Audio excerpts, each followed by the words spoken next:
So yan, hello guys, nandito tayo sa ating Popo apps. So dito mapapansin nyo, dito sa account ko mayroon na tayong 100,580 points. So i-withdraw natin siya. Ayan, bilas, wait.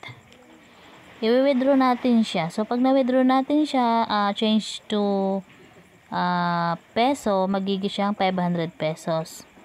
So yan, so check muna natin yung ating GCash para ma-sure natin kung papasok nga ba siya sa ating GCash.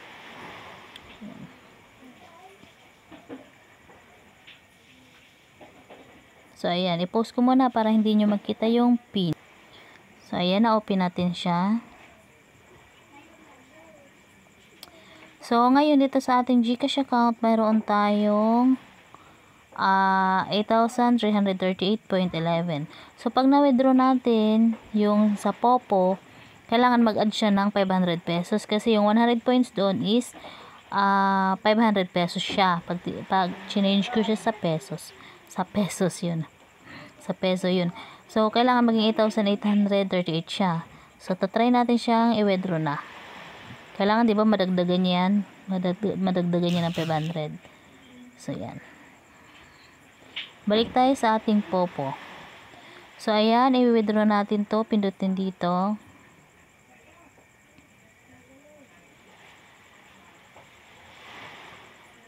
So mahinig.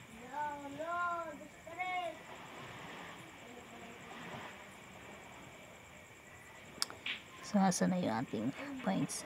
So ito yung ating points. Dito natin siya, touch natin siya para ma-withdraw. So ito yung withdraw now.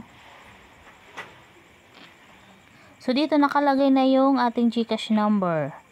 Ito yung dito, ito yung GCash na binuksan natin kanina. Ito yung number niya, 0965-463-4369.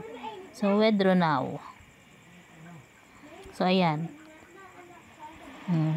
Make sure ni Popo na tama yung ating number na inilagay. So tama naman, so i-confirm na natin. So ayan. So mga oras yata to bago pumasok or minutes lang, nakalimutan ko na kasi pang ano ko pa lang tong withdraw yung password ko, wait lang para hindi makita. So ayan, na-open ko na siya yung password ko. So ayan, nag-zero na siya, 'di ba? Kanina nasa 10 ano siya dollars. So tingnan natin yung points natin kung nawala na nga ba. So ayan, zero na tayo. Ayan, zero na, wala na tayong points. Ayan, ano na yung Popo natin, na na-withdraw na natin yung ating points. So check natin sa ating GCash kung pumasok na yung ating points. 500 pesos po yung halaga ng 100 points. Pag na-change natin siya sa peso. So, open ko lang yung So, pinupost ko para hindi niyo makita. So, hindi pa pumapasok yung 500 sa ating GCash. So, parang nasa 2 hours yata o 1 hour or minute. Nakalimutan ko na kasi. So, wala pa.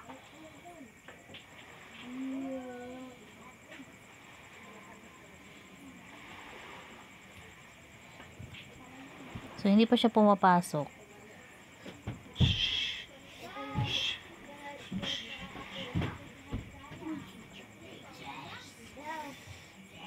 So, ito yung number na binigay ko kanina dito sa asawa ko. So, hindi pa siya pumapasok. Ayan. Pumasok na po, diba? O, kanina 8,000, ano siya? 8,000. Ano siya? Diba ngayon pumasok? Ano baga? O, ngayon pumasok na po yung 500 pesos. So, tingnan natin dito sa transaction. So, may bawas po yung yung pinasok ni Popo sa atin. Yeah, may bawas po. Ibig sa 500, may bawas siya ng 50 cents. Kasi may charge din naman kasi yan. So, yan. Makikita nyo naman dito, receive GCash from NetBank with account ending. Yan. Galing talaga siya sa bank. So, yan. Kung gusto niyo din pong mag-ano, wala kayong ano, live lang or ano, ito, kikita na po kayo. So, yan. Download na lang po kayo ng Popo apps. Thank you.